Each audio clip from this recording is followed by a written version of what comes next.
When a Jordanian pilot in captivity with ISIS was put to death by being burned to death in a cage, Jordan wasted no time. They executed a couple of terrorists that had already been convicted and consigned to such a fate. They did it within hours, and then they put their planes in the air and attacked. Joining me now, Grant Rumley. Grant, welcome. Hi, thanks for having me. First of all, we're hearing reports ISIS may have killed an aid worker. Yeah, that's what we're hearing. They're unconfirmed at this point. They've only come out of media outlets related to ISIS.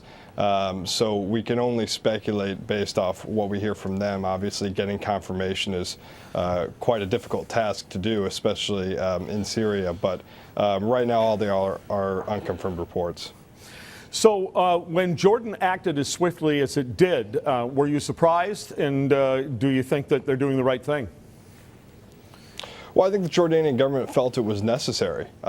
Since this pilot was captured more than a month ago, the rhetoric coming out of the Jordanian government was if anything grave or serious had happened to their pilot, that their reaction would be just as grave and just as swift. And I think really they had walked themselves into this corner where the only thing they could do to appease the public demand was to execute these terrorists and then conduct these airstrikes. Yeah, there are a lot of people, I think, in the Western world who are kind of pleased with the king at the moment. Well, I think that's been the Western world's opinion of Jordan for quite some time. Jordan has been a staunch ally in the war on terror. Jordan has been an incredible source of intelligence for Western militaries fighting against ISIS. And Jordan, from a geographic and from a political standpoint, has been an ally, and it's very strategic for us. It works very well for the Western world. And really, the big question here was would the king and would the government be able to maintain its posture in the fight against ISIS? And I think the Western world has been, the Western governments have certainly been very pleased with what they've seen out of Jordan. I think what some people have liked as well, Grant, is things like apparently it's customary sometimes for people to paint on bombs a message to the enemy before they send those bombs, and that Jordanians were painting "You are the enemy of Islam," and it's nice to see an Islamic nation step up with that kind of message.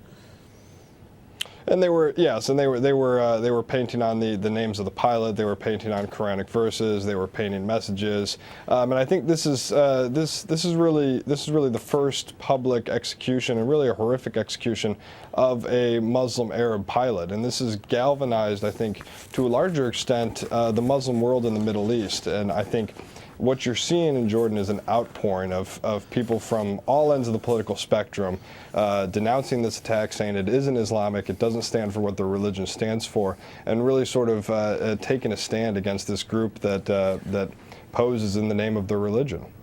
I think they've made comments out of Jordan that they find themselves in a tough place. They've said between a rock and a hard place, because there they are in between Israel and Iraq.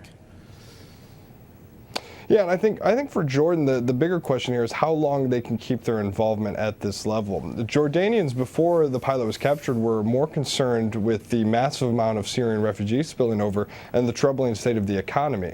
Right now, momentum is on the king's side to take a heavy-handed response to ISIS. But does this last for the next 2 months, 6 months, 12 months? I think those are the broader questions that are facing Jordan at the moment. Well, I was suggesting that Westerners may find him our friend and an inspiration. How do the people of Jordan feel about him generally? Generally, the people of Jordan, it comes down to the internal politics of Jordan. There are a majority of Jordanians come from Palestinian descent, so the history of Jordanians' views of the king and his father, King Hussein, have been sort of a tricky affair to gauge. But generally, the king enjoys favorability among the people. Generally, they are well respected. He survived the bout of protests that came up years ago during the Arab Spring. and he's made enough reforms to appease some of his political dissidents inside the country.